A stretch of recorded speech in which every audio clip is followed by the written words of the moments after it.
예수님께서는 제자들에게 충격적인 선언을 하셨습니다. 나더러 주여 주여 하는 자마다 천국에 들어갈 것이 아니라고 말씀하셨죠. 하나님의 뜻대로 행하는 자라야 천국에 들어갈 수 있다라고 말씀을 하셨습니다. 마지막 날 그날이 오면 예수의 이름으로 기적을 행하고 귀신을 쫓은 그런 사람이라 할지라도 예수님은 그날 너희들을 도무지 알지 못한다 라고 말씀하신다라는 겁니다. 우리 그리스도인들은 입으로만 그리스도인이라고 해서도 안 되고 입술로만 믿음을 고백해서도 안 되고 반드시 그리스도 안에서 행하는 그리스도인들의 삶이 있어야 그것이 진정한 믿음이 된다라는 겁니다. 다니엘서 4장 2절 3절 말씀입니다. 지극히 높으신 하나님이 내게 행하신 이적과 놀라운 일을 내가 알게 하기를 즐겨하노라. 참으로 크도다 그의 이적이여. 참으로 능하도다 그의 놀라운 일이여. 그의 나라는 영원한 나라요 그의 통치는 대대에 이르리로다. 대단한 신앙 고백이지 않습니까? 그의 나라, 하나님의 나라가 영원할 것이다 라는 이 고백을 누가 했을까요? 믿는 자의 고백일 것 같지 않습니까? 그런데 이 고백은 느부갓네살 왕의 입에서 나온 겁니다.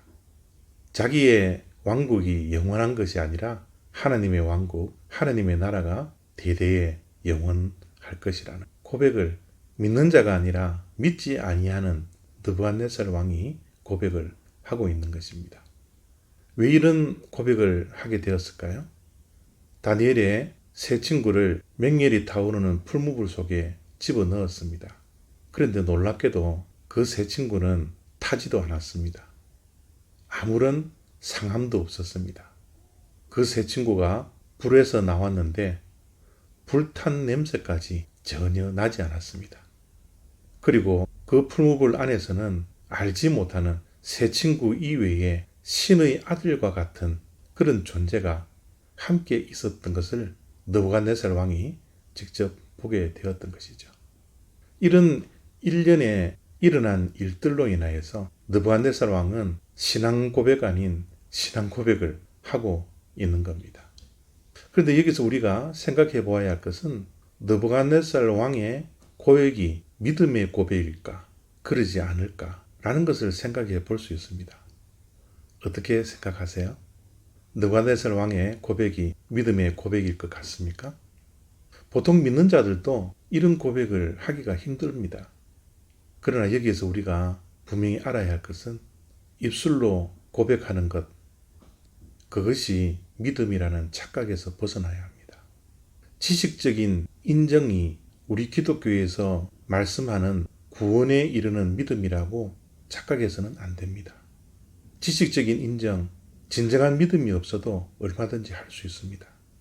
입술의 고백, 진정한 믿음이 없이도 얼마든지 할 수 있습니다.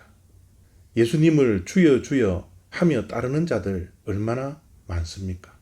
예수의 이름으로 귀신을 쫓아내고 권능을 행하는 자들이 얼마나 많이 있습니까? 그러나 예수님은 분명히 그들에게 말씀했지 않습니까? 나는 너희들을 모른다. 마지막 날에 예수님께서 그렇게 말씀하시는 겁니다. 무엇이 문제입니까?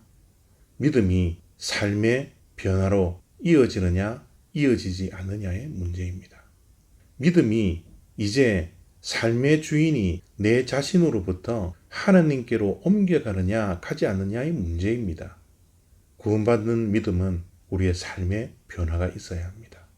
예수 안에서 행함이 있을 때 그것이 진정한 믿음이 되는 것이죠. 야고보서에서 말씀을 합니다. 행함이 없는 믿음은 죽은 믿음이라. 느부갓네살 왕의 고백은 대단한 고백이었습니다. 그러나 느부갓네살 왕은 그 고백 후에 하나님을 주인으로 모시지 아니하고 그의 삶의 주인의 자리에 여전히 느부갓네살 왕이 앉아 있었습니다. 우리의 신앙의 모습을 돌이켜보기를 원합니다.